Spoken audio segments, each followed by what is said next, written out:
Think about your life along 6 dimensions. So the goal is this: you're going to take care of yourself. You're going to have a life in 3 years that justifies its suffering. That's the goal. So you can invent the damn life, but you have to think what you would be satisfied with, so you wouldn't be all bitter and resentful. It's like, okay, what do you want from your family? What do you want from your friends? How are you going to educate yourself? What do you want for your career? How are you going to use your time outside of work? How are you going to handle drugs and alcohol and other temptations like that? How are you going to keep yourself mentally and physically healthy? And these are open questions, like you get to answer them. The idea is you can have whatever you want, but you have to figure out what it is. It has to be realistic, and you have to figure out what it is. It's okay, so now develop a vision. What's your life going to be like in 3 to 5 years? So you write it down. Your bad habits and your resentment and your bitterness and all of that, your procrastination gets completely out of hand, and you auger down, and you're in your own personal version of hell in 3 to 5 years. What does that look like? Well, everyone knows that. It's like everyone can look into the future and think, well, if I keep going on this dark path, this is where I'll end up. Well, then you've got little hell outlined for yourself to run away from, and you got a little heaven outlined for yourself to run towards, and then you're motivated. Because sometimes, you're just hopeful. I would like a good thing to happen. It's like, yeah, but I'd like to drink half a bottle of whiskey tonight too. It's like, so which is it going to be? Well, just being hopeful about the future might not be enough, but then you think, oh, I see, like there's that little hell thing that I outlined that's waiting for me. And maybe I'm afraid of taking the next step forward because it's demanding and challenging. It's like, yeah, I'm afraid of that, but I'm way more afraid of where I might end up if I don't get my act together. And people should be. That's why there are conceptions of hell in so many religions. It's like, hell's a real place. Whether it's eternal, that's a whole different question. Whether it's waiting for you in the afterlife, that's a whole different question.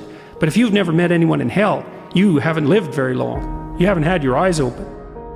But most of the time you should think, where am I falling short of the ideal? My own ideal. Doesn't have to be one that someone puts on you. Where am I less than I should be? Where am I bitter? Where am I making the world a worse place than it has to be? Like, you ask yourself those questions, you'll be in for a big shock. You say, well, what would happen if you stopped doing that? Stop saying things that make you weak. Stop telling lies that you know to be lies. Stop doing things you know to be useless and counterproductive. Aim high. Adopt some responsibility. And then see what the hell happens. You want to lay your life out so that it's providing you what you need to not be bitter and to work for your best interests and for the interests of everyone else. That would be lovely, and I think it's attainable. And one of the things that I've also been telling people, informing people about, is the idea that life isn't a game. It's a series of games.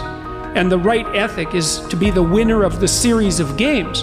And part of that means you have to learn how to be a good loser.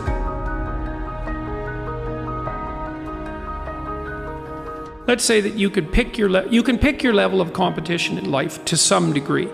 Okay, so let's say you pick a level of competition where you're always winning. It's like, well, all that means is you've picked the wrong level of competition. Yes. To be a winner, you want to be disciplined, you want to know what you're doing, and then you want to be on the edge where your skills are being developed.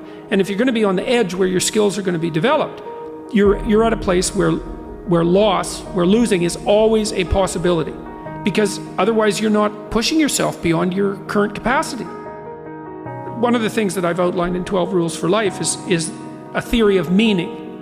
Because meaning, as far as I'm concerned, the sense of meaningful engagement is the antidote to malevolence and suffering, essentially. Because you want to have a life that's so engaging that you think, despite the fact that I'm limited and that we're mortal and that life is tragedy and there's evil in the world, despite all that, this is worth doing. Life is suffering and betrayal in many senses of the word, but you can adopt a way of traversing through life that is more powerful than the tragedy and the malevolence. Get your act together. Stand up forthrightly. That's rule 1. Stand up straight with your shoulders back. There's a vulnerable position, right, because you're open. But it's a powerful position because it means that you're brave enough to take what's coming. And it isn't like what's coming isn't dangerous. It's dangerous. So, but your best bet is to be dancing on your feet and ready for it. Pay attention and be awake.